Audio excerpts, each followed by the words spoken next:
There you go, chickens.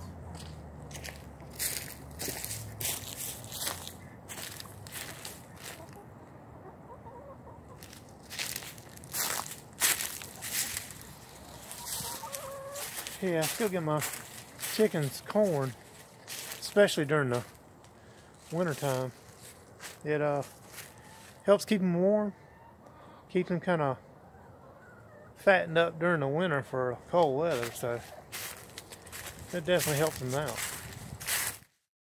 So I had seen something I was kind of curious about, and it goes with the chickens and that corn. And that is that you could buy deer corn like I do, and instead of just throwing the deer corn out for them, you actually cook that stuff down, which I've tried soaking like for 24 hours with the corn just to keep them fat and warmed up during the winter. But they say you can actually boil the stuff down. It supposedly helps warm them up even more and fatten them up more during the winter time. So we're gonna give that a shot and see what happens. Okay, we got a deer corn for the chickens, which this is more or less going to be an experiment. I just want to see if it'll actually work.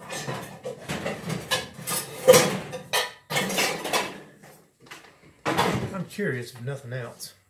So we're going to give it a shot.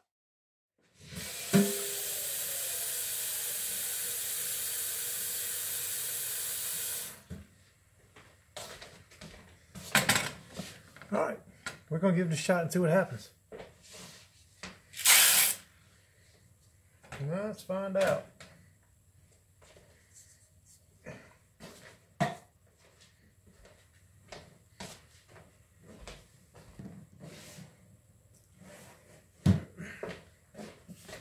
So what I may end up having to do is just bring me, say, a cup in, per day, and just cook this stuff up.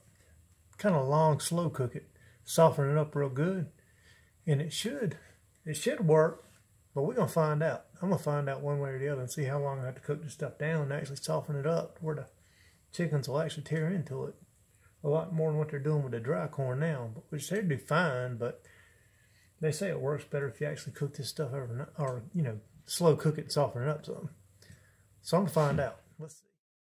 Oh, and by the way, deer corn, a whole lot cheaper than you go in the store and buy regular corn. Trust me. This deer corn is cheap. So if I can get this stuff to convert over, number one, it'll save me a fortune. Number two, it'll be just like buying it in the store, the expensive corn, versus paying this little bit of money for that deer corn for those chickens. So let's find out what happens. The other thing we're looking for an alternative to is the sweet peas.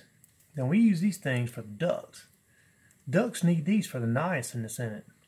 It's really good for the ducks, and we try to keep them, at least every couple of days to give them some of these sweet peas to get the niacin out of.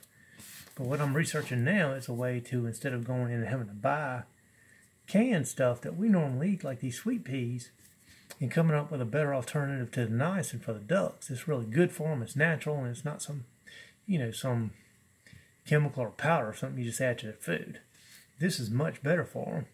So I'm trying to find an alternative to that now. But we'll end up seeing how this deer corn works for the chickens. And then if I figure something out for this, I'll let you know. Since they're in here, I figured what the heck. We just check for the... Oh yeah. That stuff's coming up right now. I ain't got... Oh yeah, it's perfect good. So I ain't got but a little more time on these things. Oh yeah. And that apple cider vinegar will be right. It's still kind of in like the alcohol stage right now. That stuff still got some stuff to cook out. But she's coming right along.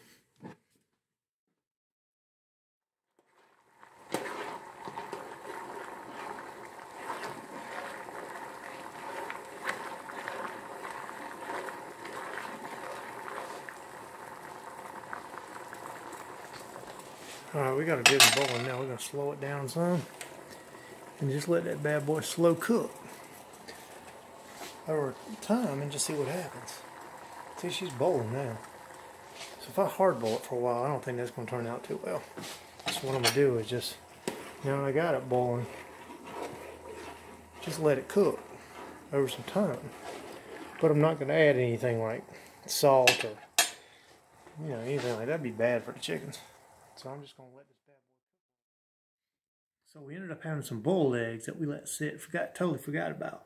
The thing's been sitting in the fridge now for a while. But what we did was we ended up just crunching them bad boys up with the shells and all in it.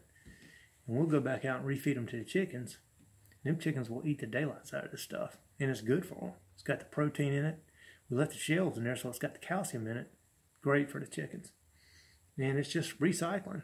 If there's any way you can reuse something instead of just wasting it and dumping it in a landfill where it's not going to do anybody any good, you need to recycle it. It's much better.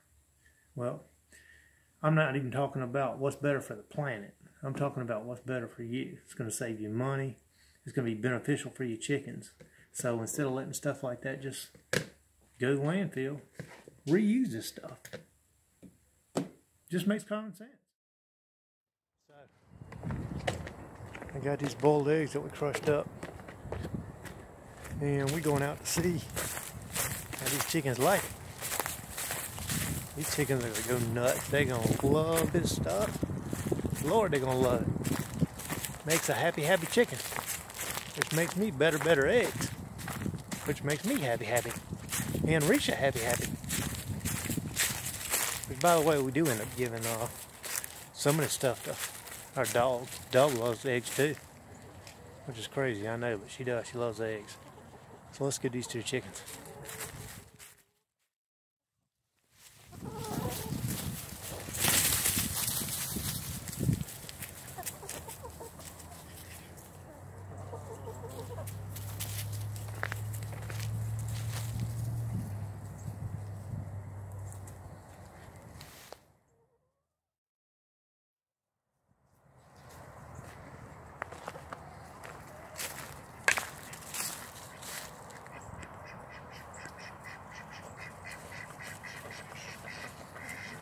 There's the crazy ducks.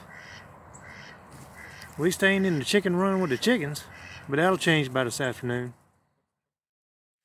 So I think the reason we saw the rabbits come bolting around the daggone side of the house and go in there is because them rabbits know that them ducks won't go back in through that door. So I think that's where the rabbits get away from the ducks at. Weird relationship them jokers has got. Don't understand it all, but it's cute. Like I said, they're definitely entertaining. If there's anything they are, it's entertaining.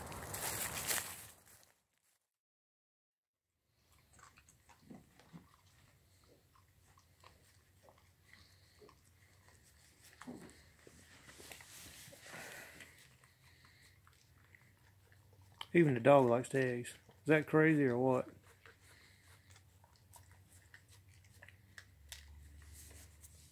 And she's eating the shells and all too. Crazy dog.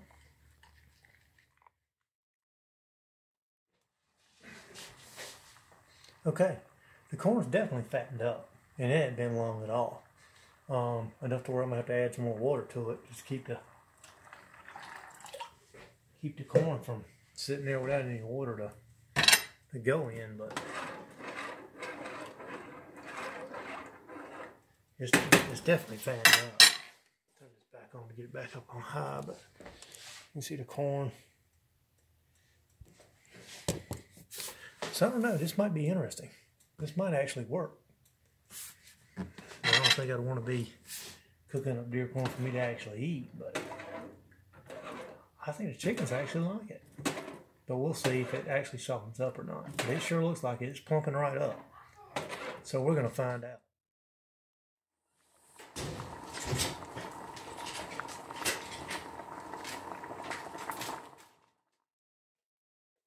One thing I was going to tell y'all, by the way, is like with these cast iron pans, now these two we just bought because we wanted those sizes and to start getting those things kind of ready. And really, the older they are, the better they are, truthfully. But like this one and these two, my mom gave me that she got from my grandma. And I don't know how old they were when she got them from her. But they are old. And if you look at those bad boys, we've kept them up. The inside's nice and smooth, and they got a good patina on them things. I mean, these things have been well used over, you know, Lord knows how long. Probably, I don't know, 100 years, maybe more. Probably, yeah, probably more, because Lord, I'm 50 now. So 50, probably 150 years maybe. But those things have been used a long time, and you can't find pots like that. But if you can get you some cast iron pots, they are the best cooking pots in the world. You can't beat them things. I even got me I got a Dutch oven, and I do a lot of cooking in. I'll have to show you some of that at some point. But we'll keep checking these corn. We'll keep checking back with it and just see how it does. See there, it's pumping up good now. So this may end up working. You know, they say fermenting the chicken feed's good for them. I really haven't checked that much into fermenting their feed, but what I did think about was maybe the way I'm doing that corn is maybe taking that stuff and making a big batch of it, and then taking a 5-gallon bucket and sealing that stuff up, because the fermented feed does have some good bacteria that grows in it. It's good for those chickens. So what I may end up doing is getting a pressure cooker. Well, it's huge. It's a huge pressure cooker, and cooking up a big batch of that deer corn, and get it all good and soft, and then pouring it in a 5-gallon bucket and letting it sit for 2-3 days, getting that real good probiotics and that bacteria growing in that thing, and then use that to feed those chickens. I bet you they'll love that. So I'm gonna check the corn here probably this afternoon and just let that stuff slow cook over the day and see how that works. But if it works, that might be a good idea.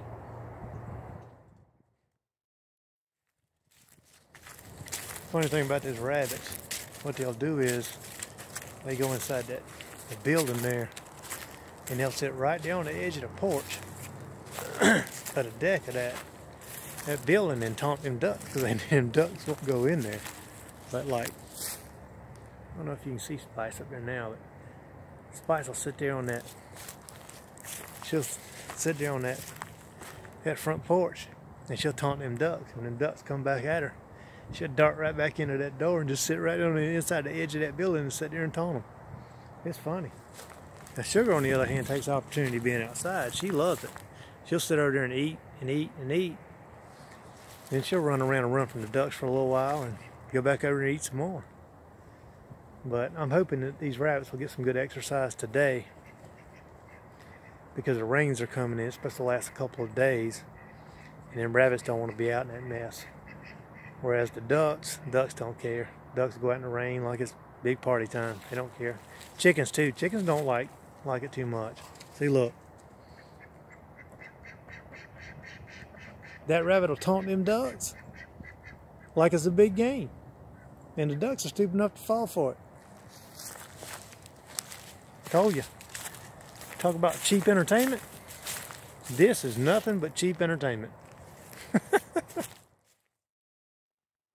Another funny thing that the ducks will do, they'll go right over there to the edge of the fence, and they taunt the neighbor's dogs. Which the dogs, I guess, have gotten used to them, and they come up to the fence and don't bark at them, don't yap at them, don't try to get them. They just sit there like they're having some big conversation. It's crazy. Absolutely crazy. But what I was going to tell you about the corn was, whenever I do like the big pots at a low country boil when people are coming over, whatever people leave on their corn cobs, I'll tell them just put those aside, because what I'll do is I'll take those cobs that's got little piece parts that's left on them, and I'll bring them out to the chicken run and throw those half-eaten cobs over there in the chicken run. And them chickens, I'm telling you, when they get done with them things, it looks like them cobs have been sitting in the desert for years. They pick those things clean. I mean clean. There ain't nothing left on them cobs. So Okay, so I was going to show y'all how this turned out, and actually, check this out. That turned out better than I could have imagined. Look how that stuff plumped up. Those chickens are going to love this stuff, so I'm going to make a huge batch of this stuff, put it in a bucket, and just let them go at it. This turned out better than I could have thought. So, there we go. Who'd have thunk it? Okay, so check this stuff out. I mean, this stuff was just a little bit in the bottom of the pot when I started it. And now, that stuff has filled that joker up. That thing is slap full. They are full kernels of corn now. So, I'm going to take it out and give it to the chickens. I bet you they're going to eat themselves stupid. Take this stuff out to the chickens. I got a feeling this is going to work out pretty good. Turned out a lot better than what I thought it was. I mean, good Lord, them things plumped up like all Dickens. Lord have mercy. Lord have mercy. Alright, let's see what they think. What do you think here, chickens?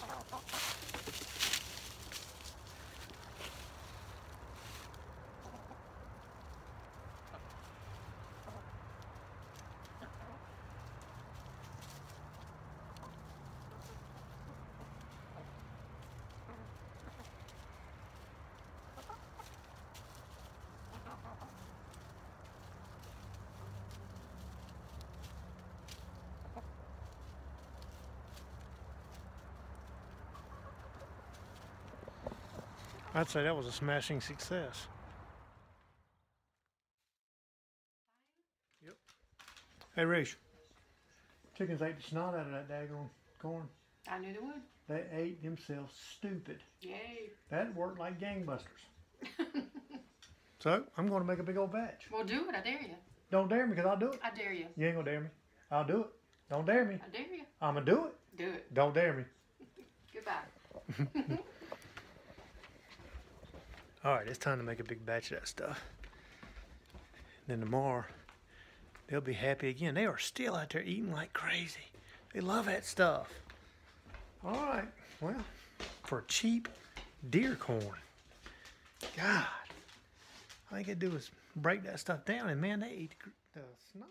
of it. Okay, so that's the end of part one.